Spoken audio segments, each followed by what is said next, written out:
it's Tony here from Successful Salons, and welcome to your Success Masterclass, where you get your weekly dose of business tips and inspiration to build a successful salon. Today we have the privilege of speaking with Rachael D'Aguiar, who has been in the hair and beauty industry for 20 years. Now, Rachael is currently the director of 3 companies that provide business solutions to the hair and beauty industry.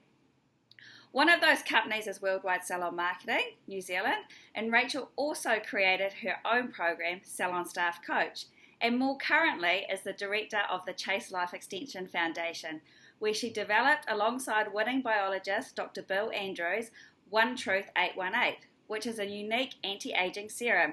Rachael is also currently developing and co-formulating 2 new topical products. Rachael is also a keynote speaker, a professional actress, and a wife and a mother of 2 gorgeous girls.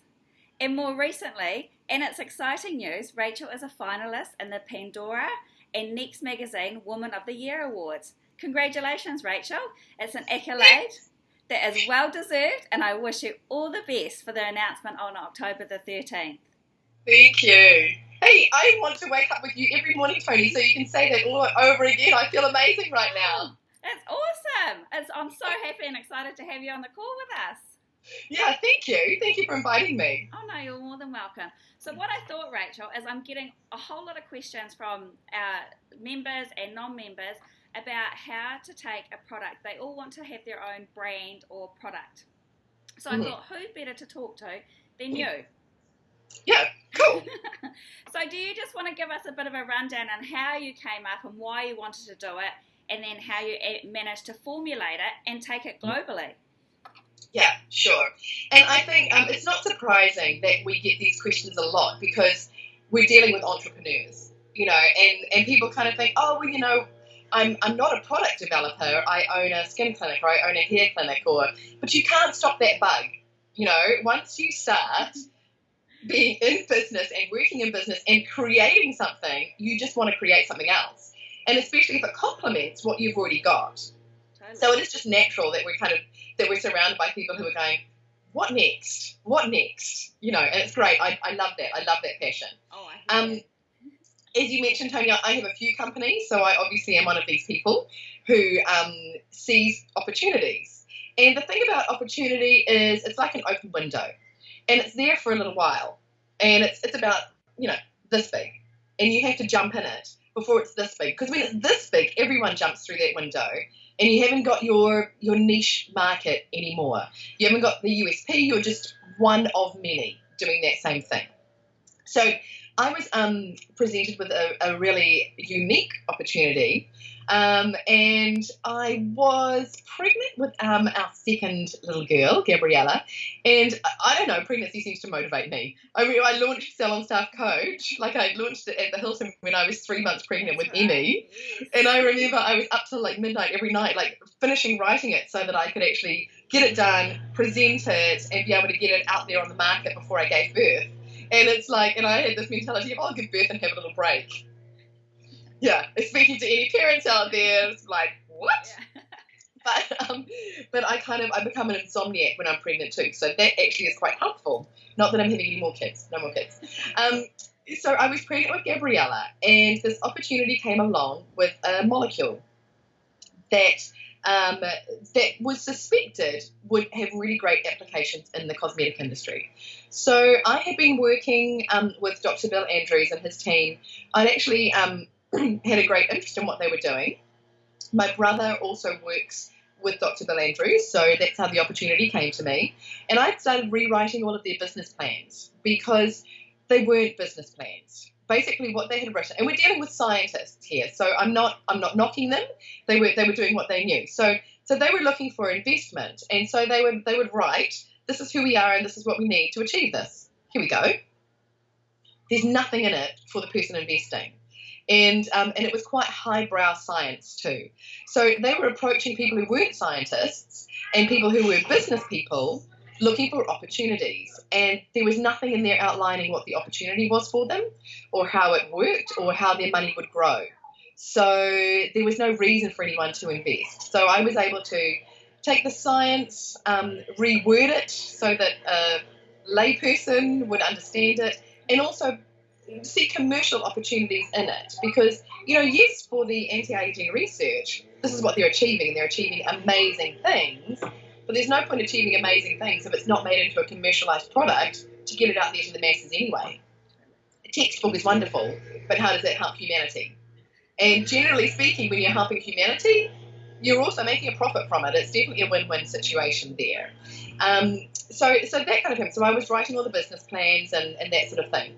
A funny story, they made this molecule, they tested it, they found out what strength it was, and gone, you know what, that is not going to become the pharmaceutical drug that's going to cure aging and age-related diseases, and they put it in the cupboard because it was so darn expensive. Like, we're talking $500,000 for the first 50 grams.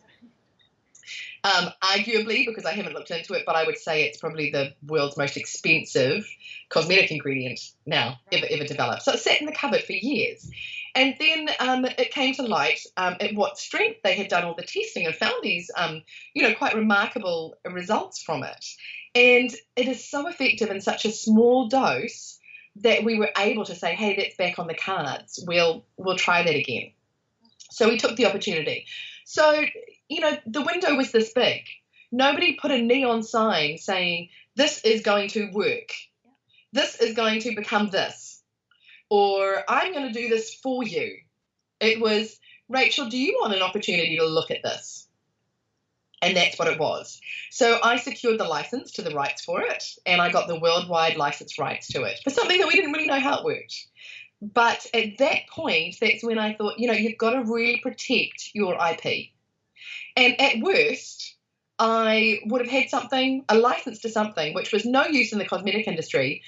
But let's think broad-mindedly here. It would have been a use to someone else, and I would have owned the license to it and ended up collecting royalties for the rest of my life on something that I had nothing to do with. I'm okay with that too. Yeah. And I think sometimes, because I know that we're speaking to a bunch of mainly kinesthetic people here who like to be hands-on, and that's always my first thought. I go, oh my God, how am I going to do that? And the more savvy you get at business, you go, how am I going to make that work? Not how am I going to do that? You know the difference I'm saying, right? Yes. Not how are my hands going to do that? Yes. How am I going to make that happen? Yeah. Okay. And so I had the license to this. And it literally began with us doing, and people laugh now and they'll laugh even more in like 10 years' time when we're a phenomenally public global brand. We threw the molecule into water, shook it up in bottles, and sprayed it on ourselves. I call it beta testing. No, I'm just kidding. But we needed to know whether it was worth the investment to go further.